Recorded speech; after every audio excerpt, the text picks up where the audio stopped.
bermiliar-miliar gitu ya, ngabandungan di TV gitu ya untuk menikah,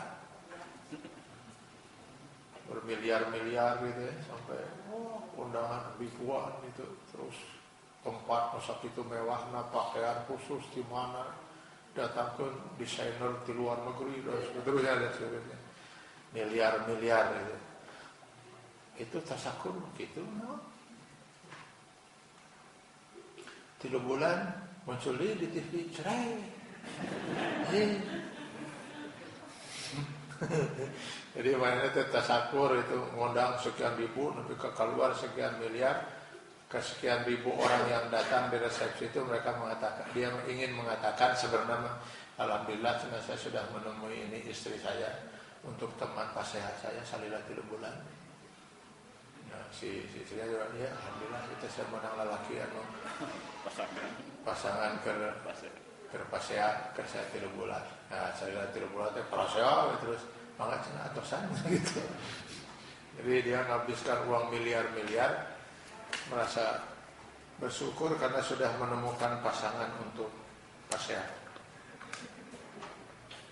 Ini ya bahwa kita ingin tasakur binikmah, mengundang orang, mengungkapkan rasa syukur, ya asal wajar-wajar aja lah.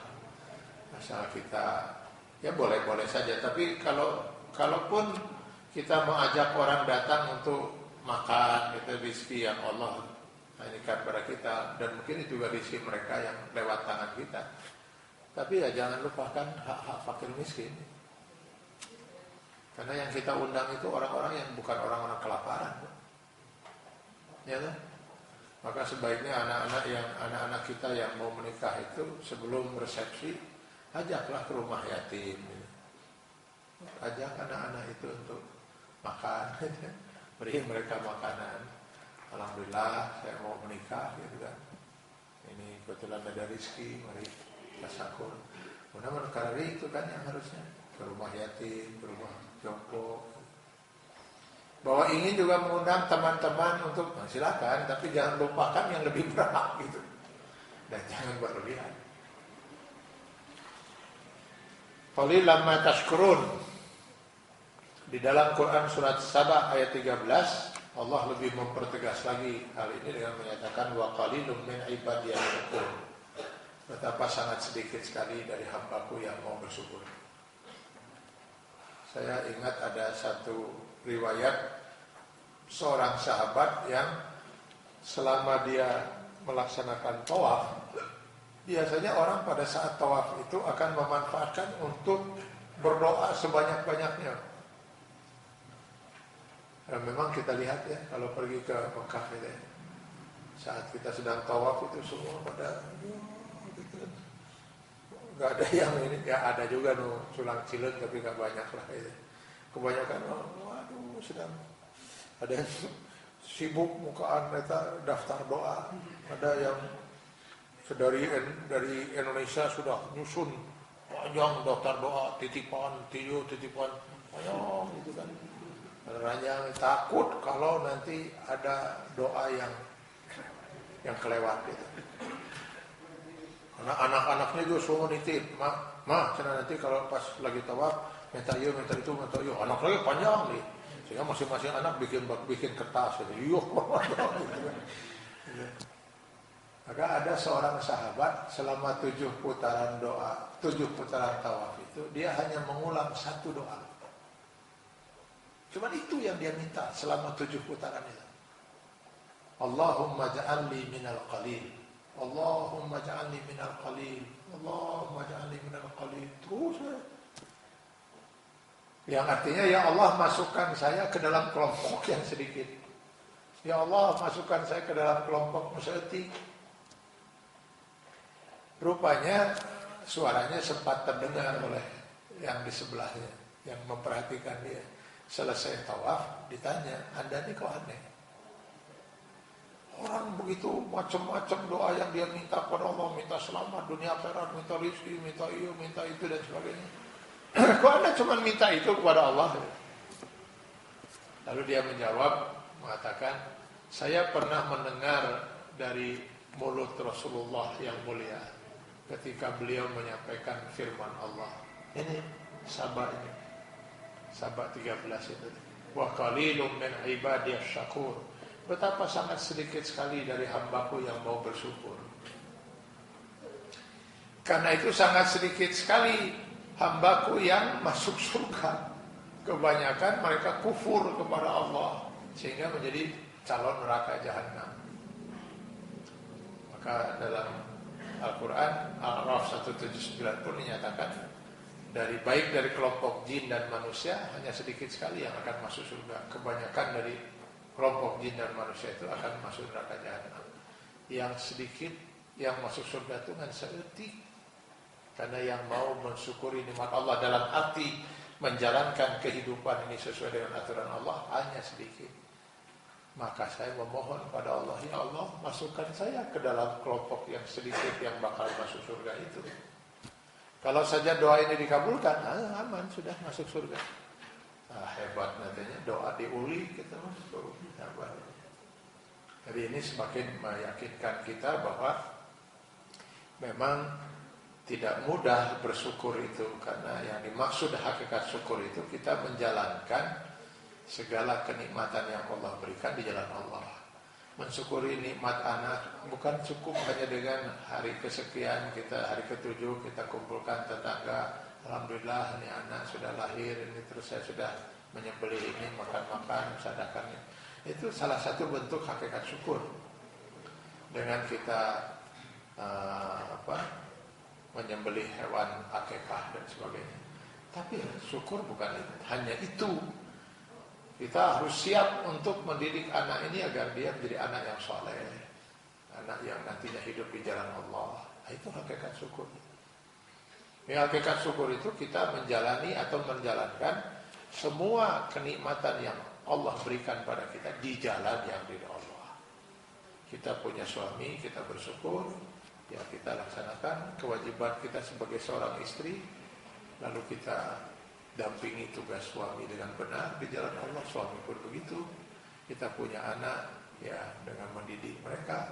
Kita punya ilmu, kita ajarkan semuanya kita lakukan untuk bisa hidup di jalan Allah. Itu hakikat syukur.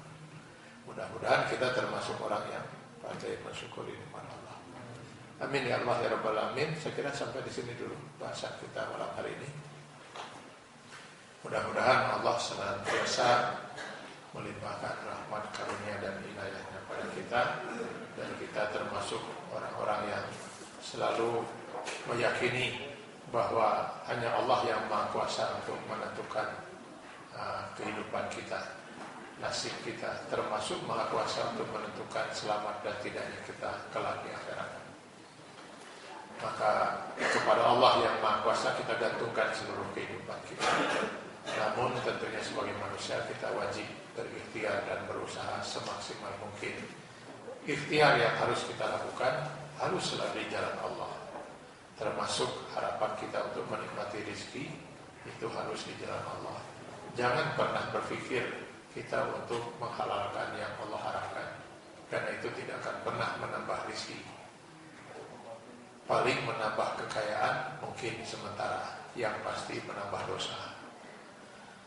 Maka kita jalani hidup ini dengan bersyukur pada Allah, dengan memanfaatkan semua potensi yang Allah berikan di jalan yang ridha Allah.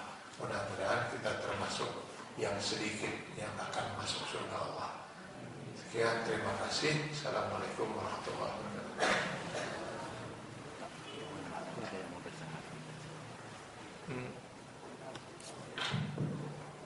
Jangan berikan dulu untuk kita sama-sama menjadi saksi, karena pada malam hari ini ada hal yang istimewa, dan saudara kita yang mau bergabung atau mau masuk dalam kita bersahadat pada malam hari ini, Aryasto Brahmana Aji. Kalau sudah ada di sini, silakan di depan Anda.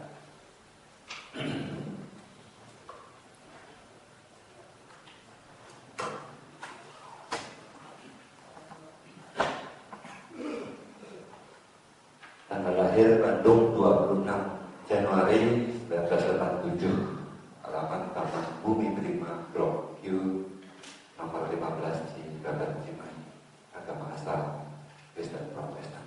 Silakan.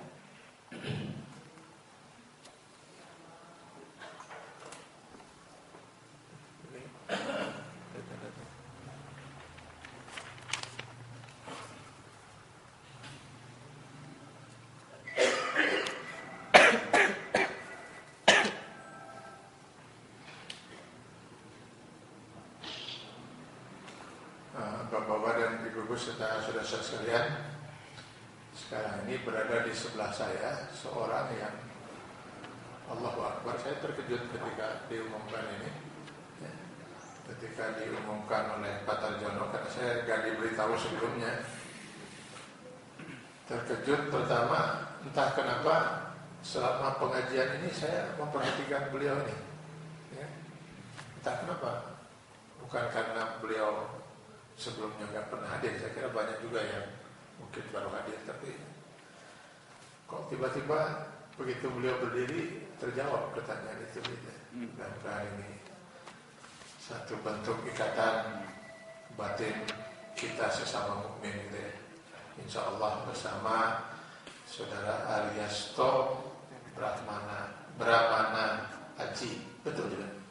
Aryasto Brahmana Aji yang lahir di Bandung. Ini asalnya dari mana, Pak? Saudara Aryasto? Jawa. Dari Aslinya Jawa. asli Jawa.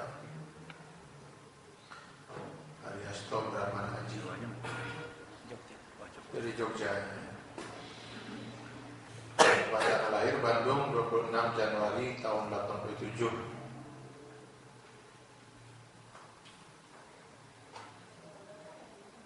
Usianya 25 tahun. Ya. Sekitar 25 tahun lebih. Usia yang dewasa untuk menentukan jalan hidup, sehingga tidak perlu saya tanya ada izin dari siapa, restu dari siapapun. Orang tua masih ada? Masih. Masih ya. Dan masih memegang keyakinan. Iya. Ya. Orang tua tahu rencana ini? Iya. Dan, ya. Sebenarnya saya tidak harus bertanya kenapa gitu, tapi kadang-kadang juga kita ingin tahu sebab kenapa itu yang saya sudah tahu jawabannya. Insya Allah kalau kita tanya kenapa saudara Aryasto masuk Islam malam ini, saya yakin jawabannya karena hidayah dari Allah. Dalam keyakinan saya cuma itu, bahwa bagaimana sampainya hidayah Allah kepada saudara Aryasto, mungkin bisa cerita sedikit gimana sejarahnya, ceritanya lah, gimana? Kalau ditanya seperti itu,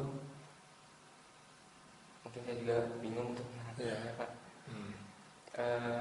Yang jelas mungkin saya dari kecil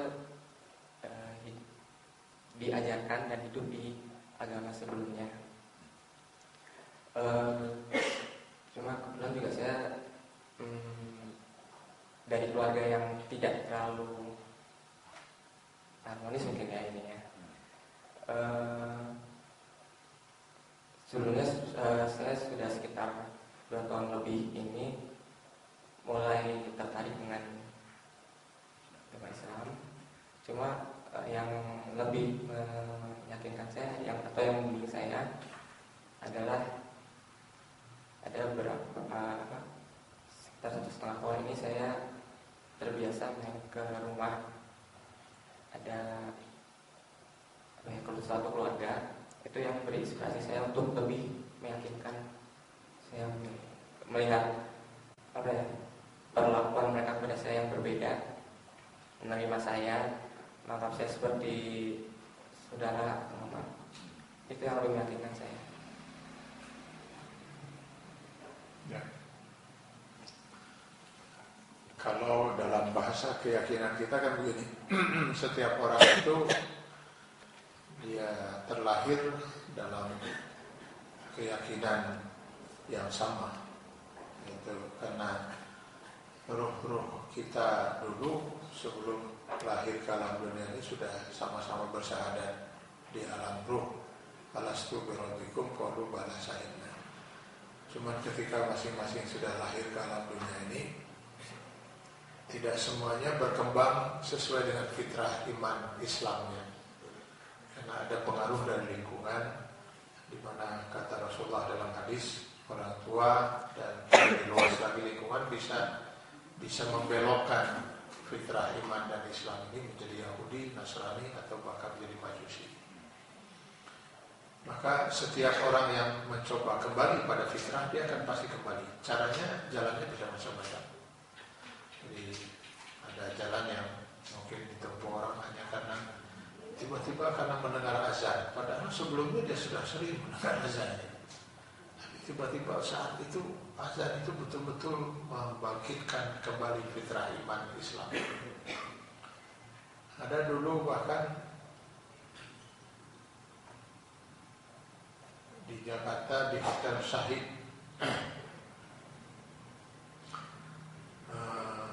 ada seorang warga negara Amerika yang sedang tidur di hotel itu. Dia terbangun subuh itu karena mendengar azan. Ini kenal lagi Budiono. Ini sama dengan Budiono mula-mulanya. Dia merasa terganggu dengan azan itu. Jadi dia bangun dari tidurnya langsung ke resepsionis, marah-marah. Siapa katanya yang teriak-teriak pagi-pagi begini? Mengganggu tidur saya. Dijawab oleh orang-orang resepsionis ini bukan orang-orang teriak, ini orang berazan untuk mengingatkan saudaranya yang sesama muslim bahwa mereka sudah saatnya untuk sholat. Dia tetap dengan gak nerima itu ya, tapi dijawab itu dia juga bisa teruskan marahnya. Mau sambil menggerutu dia balik lagi ke kamarnya. Kira-kira jam 7:30 pagi dia balik lagi ke resepsionis. Kemudian dia mengatakan, adakah seorang yang bisa saya tanyai tentang Islam? Lalu resepsionis menghubungi manajernya menghubungi majelis ulama. Waktu itu hadir sedang ada Pak EZ Mutakin. Saya dengar dari EZ Mutakin almarhum. Maka Pak EZ Mutakin lah yang kemudian ditemui oleh yang bersangkutan. Ngobrol tentang Islam. Pagi itu jam 10 kalau nggak salah. Jam 10 ngobrol, jam 12 dia menyatakan diri 2 kalimat syahadat masuk Islam. Jadi bisa saja bermacam-macam jalan orang untuk kembali pada fitrah. Pendek kata, ketika dia kembali pada kemurnian diri dia, bebas dari pengaruh nafsu dan akal yang tidak benar dalam berpikir, dia akan kembali pada fitrah. Ya, mungkin saja Ananda Ariasto waktu itu hanya karena pengaruh ada lingkungan baru, kemudian dia bisa macam-macam. Karena itu saya tidak terlalu mempersoalkan kenapanya, ya. Dan semua orang berhak untuk menyatakan pengalamannya dan apa yang bisa mengantarkan dia untuk kembali pada fitrah iman dan Islamnya. Malam ini supaya jangan terlalu larut juga untuk kita, saya kira Ananda Ariaso hanya saya perlu ingatkan bahwa untuk upacara keislaman, saudara tinggal kembali pada syahadat saudara dulu di alam roh. Karena saudara dibesarkan dalam lingkungan yang tidak sesuai dengan fitrah iman dan Islam, maka saudara perlu bersyahadat. Sebenarnya keislaman saudara sudah terjadi sebelum saudara datang ke masjid ini. Cuman syahadat yang akan saudara ikrarkan ini hanyalah syahadat untuk kita saksikan, gitu, agar kalau Allah lebih tahu apa yang ada dalam hati saudara, kita menjadi saksi di hadapan Allah, untuk kemudian kita juga menjadikan saudara sebagai saudara-saudara kami seiman. Sejak nanti 2 kalimat syahadat ini saudara ikrarkan, maka saudara akan menjadi saudara-saudara kami seiman yang wajib kami cintai seperti kami mencintai diri kami sendiri. Maka jadikanlah semua yang hadir dan setiap orang mukmin sebagai saudara seiman saudara. Saudara tidak akan kehilangan, insya Allah, kasih sayang, karena semua orang mukmin harus berkewajiban menyayangi saudara. Sudah bisa mengucapkan 2 kalimat syahadat? minta bimbingan. Ya. Baik, mari kita sama-sama menjadi saksi di hadapan Allah Subhanahu wa taala untuk pernyataan dua kalimat syahadat Ananda Aryasto Brahmana Haji. Saya pegang tangan saudara. Silakan dipegang ya, mic-nya. Asyhadu an la ilaha illallah. Asyhadu an la ilaha illallah. Wa asyhadu anna Muhammadan Rasulullah. Saya bersaksi tidak ada Tuhan kecuali Allah. Dan saya bersaksi Muhammad itu Rasul Allah. Bapak dan Ibu serta saudara sekalian, alhamdulillah, itulah kalimat yang harus kita nyatakan kepada Allah. Iza jaa nasrullahi wal fath wa ra'aitan nasa yadkhuluna fi dinillahi afwaja fasabbih bihamdi rabbika wastaghfir. Kita bertasbih dan menyatakan hamdalah, subhanallah, alhamdulillah rabbil alamin. Dan mari kita antarkan keislaman Ananda Aryasto Brahmana Haji agar kita sama-sama berdoa kepada Allah Subhanahu wa taala. A'udzubillahi minasyaitonir rajim. Bismillahirrahmanirrahim. Alhamdulillahirabbil alamin. Wassalatu wassalamu ala asyrofil anbiya'i wal mursalin wa ala alihi washabihi ajmain. Ya Allah, Kau saksikan detik ini kami baru sama menyaksikan saudara kami Aryasto Brahmana Haji bersahadat di hadapan kami dan di hadapan-Mu ya Allah. Ya Allah, jujurkanlah rahmat karunia dan hidayah-Mu kepada saudara kami ini. Jadikanlah hidayah menyertai hidupnya sampai akhir hayatnya. Allahumma Rabbana ihdina siratal mustaqim, siratal ladzina an'amta 'alaihim ghairil maghdubi 'alaihim waladdallin. Allahumma arinal haqqa haqqan warzuqna ittiba'ah wa arinal batila batilan warzuqna ijtinabah. Allahumma aslih lana dinana allazi huwa ismatu amrina wa aslih lana dunyana allati fiha ma'suna wa aslih lana akhiratana allati ilaiha ma'aduna waj'alil hayata ziyadatan lana fi kulli khair waj'alil mauta rahatan lana min kulli shar. Rabbana atina fid dunya hasanah wa fil akhirati hasanah wa qina azabannar. Subhana rabbika rabbil izzati amma yasifun wa salamun alal mursalin walhamdulillahi rabbil alamin.